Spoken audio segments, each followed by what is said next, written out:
بص يا ستي، بجد للبنات بس، مش هتستفيد حاجة كراجل يعني من الموضوع ده. الدايت والتريننج والسكولبتنج وكل الحاجات دي، especially لو عايز توصلي لمرحلة النحت.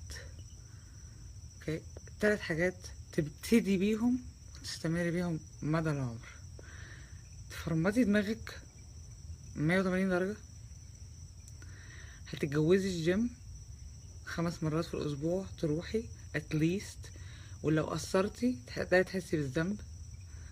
لو ما حسيتيش بالذنب يبقى لا، you're not hooked yet، لسه مش متعودتيش.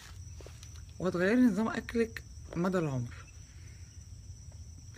ده بقى انت محتاجة ترشي مامتك، توعديها برحلة، بعمرة، بحج، بحاجة دهب. يعني بص، اتصرفوا بقى عشان خاطر انا عندي ماما مفيش، هي بالعافية